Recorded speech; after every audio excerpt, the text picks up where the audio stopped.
कृषि एवं आनुषंगिक क्षेत्र होउछि राज्यर बृहत्तम नियुक्ति क्षेत्र एवं यह राज्यर सामाजिक अर्थनैतिक विकासर चाबिकाठी। यही क्षेत्र में राज्यर मोट श्रमशक्तिर 85.8% नियोजित होइथिबा बेले एहार योगदान gross state value added GSVA 22.5% अटे। आम सरकार ए क्षेत्र में महत्व को हृदयंगम करिसेंती।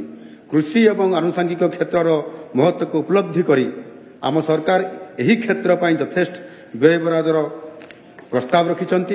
2023-24 आर्थिक वर्ष यही क्षेत्र पर मोट बजेट अटकल 24,829 कोटी टंका थिला बेले मु 2024-25 आर्थिक वर्षर बजेट रे एहाकू 36% वृद्धि करी मोट 33,919 कोटी टंकार प्रस्ताव रखुछि।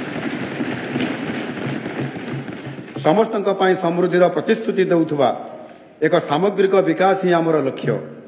विकसित ओडिशार परिकल्पना को साकार करने को आमे समृद्ध कृषक योजना आनिबाकू जाउछु, जोंथिरे पर्याप्त आर्थिक सहायता लाभ करी कृषक माने सफल और समृद्ध होई परिबे। जातीय स्तर ओडिशा चतुर्थ बृहत्तम धान जोगाणकारी राज्य। एही योजना रे चाषी मानक ठारू उचित मूल्य रे धान क्रय करा जिबार लक्ष्य रहिछि। चाषी मानक ठारू धान क्विंटाल पिछा 3,100 टंका रे किणा जिवो, जहा वर्तमान सर्वनिम्न धार्य मूल्य MSP ठारू क्विंटाल पिछा 800 टंका अधिक हबो। मंडी ठारे क्रय प्रक्रिया रे कटनी छटनी व्यवस्था को रखिबा पई आर्द्रता परिमापक यंत्र उपलब्ध करा जिबा सह कंप्यूटराइज्ड वजन उपकरण गुड़िक व्यवहार मध्य करा जिवो।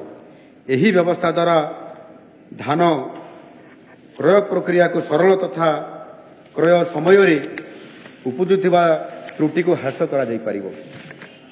जो कृषक माने डीबीटी मोड पंजीकरण करिवे सेमाने विक्रय करिवार 48 घंटा मध्यरे सीधा सड़क सेमानकर बैंक अकाउंट रे टंका पाई परिवे।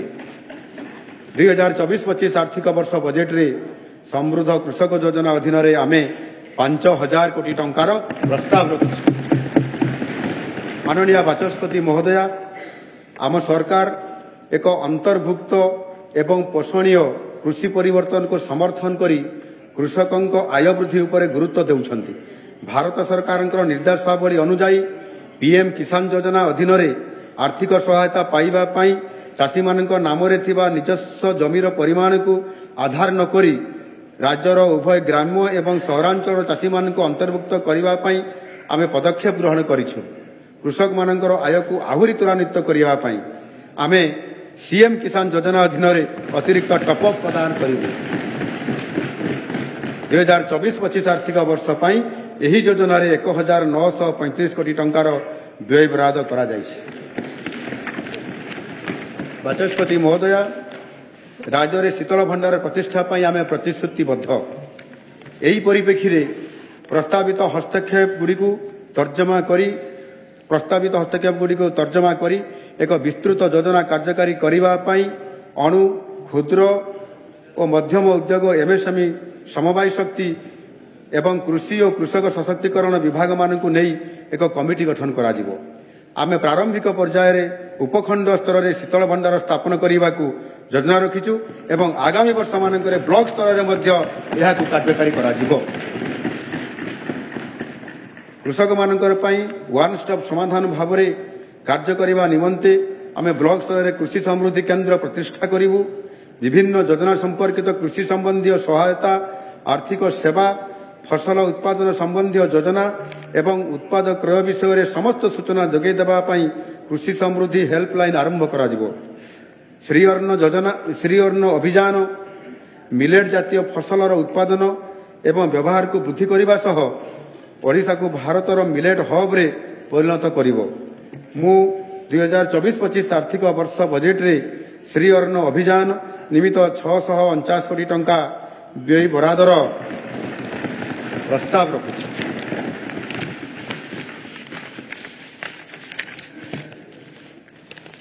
यह द्वारा आदिवासी अंचल में मिलेट चाषी मानकु प्रोत्साहन मिलिबो। प्रथमे राज्य भितर मिलेट चाहिदा सृष्टि निमंते एक सुदूर जोगाण प्रणाली सृष्टि करने सह ଏହାର ରପ୍ତାନୀ ଉତ୍ପାଦନକୁ ଦ୍ୱିଗୁଣିତ କରାଯିବ। 40% ରିହାତି ବ୍ୟବସ୍ଥା ମିଲେଟ୍ ପ୍ରକ୍ରିୟାକରଣ ପ୍ଲାଣ୍ଟ ସ୍ଥାପନ ପାଇଁ ପ୍ରୋତ୍ସାହନ ଦେବା ସହ ସରକାରୀ କ୍ୟାଣ୍ଟିନ୍, ସ୍କୁଲ ଓ ଅନୁଷ୍ଠାନକୁ ମିଲେଟ୍ ଯୋଗାଇ ପୁଷ୍ଟିହୀନତାର ସଫଳ ମୁକାବିଲା କରିବାରେ ସହାୟକ ହେବ।